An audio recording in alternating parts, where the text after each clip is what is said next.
తాకట్లో ఉన్న బంగారాన్ని విడిపించి ఆ రోజున మార్కెట్ ధర కట్టి మిగిలిన డబ్బును మీకు అందిస్తుంది కొమ్మూరి గోల్డ్.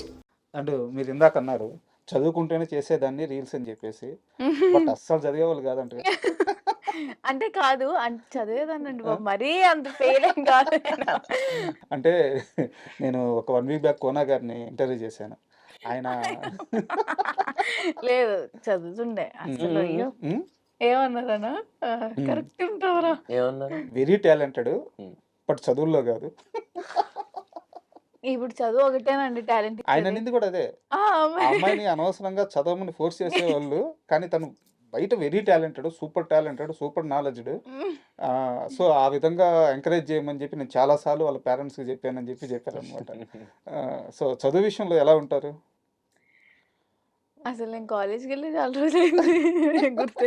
చదువు విషయంలో నేను చాలా, అంటే నా ఫేవరెట్ సబ్జెక్ట్స్ అయితే నేను చాలా దృష్టి పెట్టి చదువుతా. English. మ్యాథ్స్ రే మ్యాథ్స్ అవన్నీ అస్సలు అస్సలు రాదండి బాబోయ్. టార్చర్ మ్యాథ్స్, నాకు అసలు ఇష్టం కూడా లేదు. ఫేవరెట్ సబ్జెక్ట్ ఏంటి?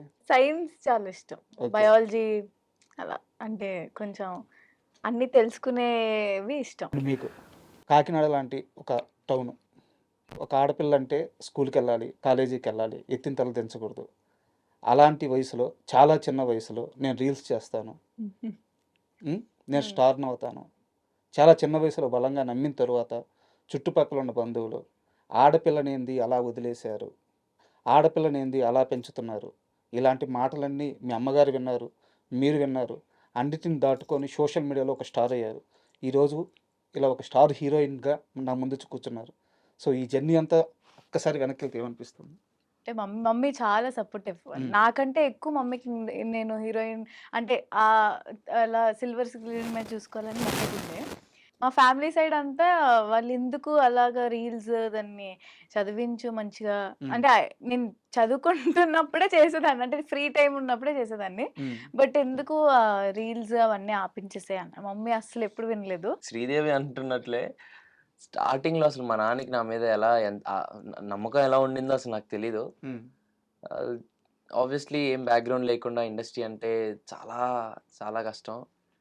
యూనో ఎన్ని ఆఫీస్లు, ఎన్ని ఆడిషన్లు, ఎన్నో, అంటే అందరూ అంటూ ఉంటారు సక్సెస్ ఇలా మంచి మంచి సినిమాలు చేశాడు, కోర్ట్ అని మంచి సినిమా దొరికింది అనుకుంటారు. But you know I want strongly say this, నాకు కోర్ట్ అనే సినిమా తగలడానికి 10 ఏళ్ళు పట్టింది. రాత్రికి వచ్చిన సక్సెస్ కాదు, యూనో 10 ఏళ్ళు పట్టింది నాకు ఆ రోజు తగలడం. మార్చ్ 14th 2025 మార్చ్ 14th అనే ఒక్క ఫ్రైడే నాకు రావడానికి నాకు 10 ఏళ్ళు పట్టింది. ఇది నాకు తెలిసి నేను ఎప్పుడు ఎక్కడ ఎవరికి చెప్పలేదు. నాకు మార్చ్ 14th 10 ఏళ్ళు పట్టిందండి నేను అక్కడి వరకు రావడానికి. క్వశ్చన్ యాక్చువల్గా ఈ సక్సెస్ అంటే మీరు అన్నట్టు చాలామంది రాత్రికి స్టార్ అయిపోయాడు ఇలా అనుకోవచ్చు, బట్ ఇది ఒక 10 సంవత్సరాల ప్రయాణం. ఈ 10 సంవత్సరాల ప్రయాణంలో ఈ అనుభవాన్ని నేను మర్చిపోలేను, గుడ్ ఆర్ బ్యాడ్, ఆ రోజు జరిగిన ఘటన నేను మర్చిపోలేను అనే ఒక ఇన్సిడెంట్ ఏదైనా ఉందా? పర్టికులర్గా నేను ఎందుకు అడుగుతున్నానంటే, ఇప్పుడు నీ ఏజ్ గ్రూప్లో ఉన్న వాళ్ళు మంచైనా చెడైనా షేర్ చేసుకుంటే చాలామందికి అది ఇన్స్పిరేషన్ అవుద్ది. సో అందుకు అడుగుతున్నాను. ఫస్ట్ ఇండస్ట్రీలోకి రావడం అనేది ఒక రియాలిటీ షో ద్వారా జరిగిందండి. బట్ దాని ముందు, అంటే ఇండస్ట్రీకి వచ్చిన దగ్గర నుంచి చెప్తున్నాను, బట్ దాని ముందు ఇంకా చాలా ఉండింది. Start with industry. First step ఒక రియాలిటీ షోలో జరిసాను, బట్ దాంట్లో నాకు ఫస్ట్ హిట్ బ్యాక్ అయింది. అందులో నుంచి ఫస్ట్ ఎలిమినేషన్ నేనే అయ్యాను ఆ షోలో. అండ్ దెన్ నేను చాలా చిన్నపిల్లోని, ఏంటి ఎంతమందిలో నేను ఎలిమినేట్ అయిపోవడం ఏంటి అన్న ఒక ఫీలింగ్లో ఉన్నప్పుడు, ఐ స్టిల్ రిమెంబర్ అన్నపూర్ణ స్టూడియోస్లో అలా డౌన్ దిక్కుంటూ వస్తున్నాను.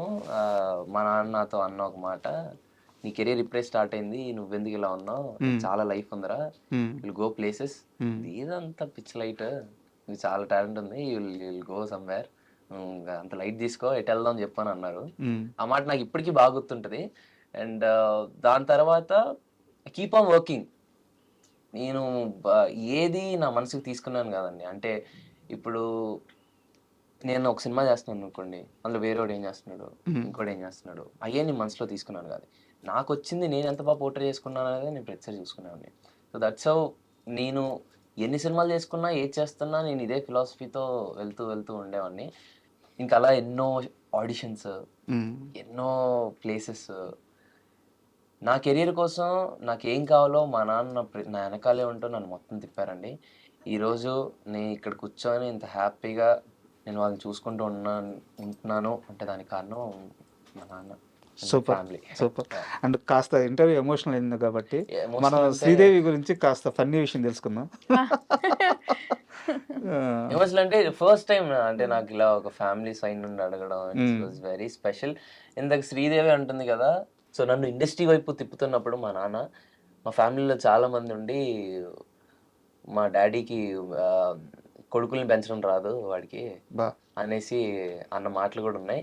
So from there to is very happy now. నేను ఆ మనిషిని చూడగలుగుతున్నాను, ఆయన ఎంత హ్యాపీగా ఉన్నారు. అండ్ మేము ఎప్పుడైనా ఎదురెదురుగా కూర్చొని ఏం మాట్లాడుకోం కానీ మనసులో చాలా హ్యాపీ ఉంటుంది. అంటే ఒక మిడిల్ క్లాస్ ఫ్యామిలీలో ఉన్న ఈ సిచ్యువేషన్స్ చాలా ఉంటాయి. అండ్ అండ్ అదే చెప్తున్నాను ఇందాక, 10 ఏళ్ళ కష్టం రాత్రి అయిపోలేదు. అండ్ ఫీల్ నాన్న వెరీ కష్టం. Grateful and very happy. ఒకటే నమ్ముతానండి, మన కష్టాన్ని మనం నమ్ముకోవాలి అని నేనైతే బిలీవ్ చేస్తాను. సూపర్ మనల్ని మన కష్టాన్ని మనం నమ్ముకోవాలండి అంతే. ఎక్కడికి తీసుకెళ్ళాలి, ఎలా వెళ్ళాలి అనేది ఆ యూనివర్స్ అలా డిసైడ్ చేస్తుంది అంతే. సూపర్. కష్టాన్ని మనం నమ్ముకోవాలి.